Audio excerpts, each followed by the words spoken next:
गुरुदेव। परमार्थी प्रश्नोत्तरी। गुरु शिष्य संवाद। स्वामी जी, नामदान किसे कहते हैं? उत्तर। नामदान आत्मा परमात्मा का गोपनीय भेद है। जिन्होंने उस मालिक का दर्शन दीदार किया है, उसको प्राप्त किया है, वही इस भेद को बता सकते हैं। किताबों से कुछ मिलने वाला नहीं।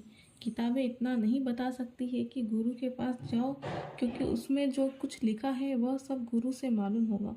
नामदान सबसे बड़ा दान है, इससे बढ़कर और कोई दान नहीं। संत सद्गुरु जो सत्यलोक से आते हैं, वही जीवों को नामदान देकर नाम भेद बताकर उन्हें निज घर में पहुंचाते हैं।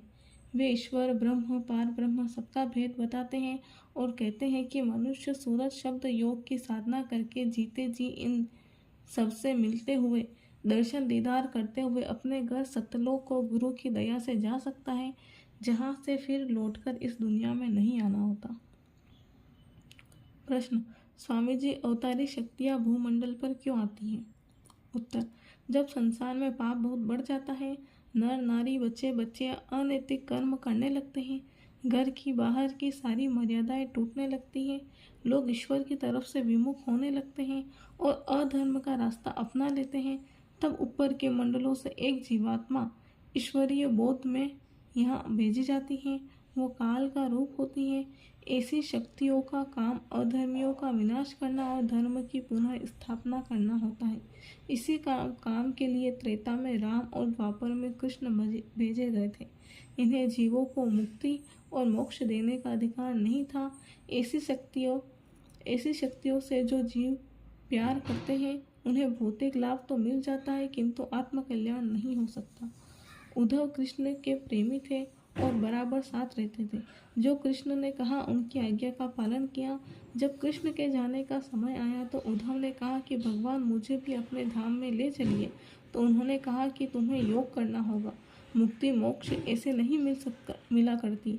उद्धव रो पड़े और बोले कि आपने पहले नहीं बताया, अब तो मैं बूढ़ा हो चला हूँ, योग और तप कैसे करूँगा। कहने का मतलब ये है कि कृष्ण ने कहा कि अगर तुम्हें मोक्ष और मुक्ति को पाना है तो संतों के पास जाओ। मुक्ति और मोक्ष उन्हीं के अधीन है।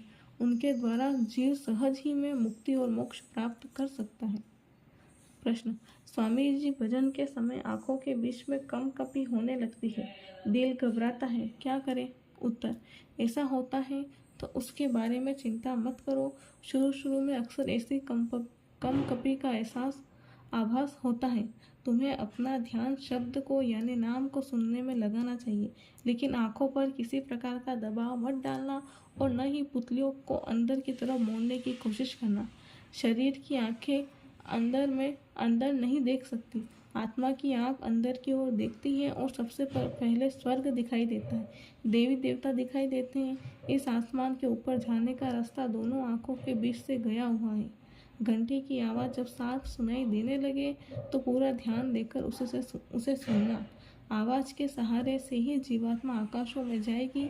आत्मा शरीर को छोड़कर एकदम ऊपर चढ़ना चाहती है, लेकिन यह काम धीरे धीरे होता है।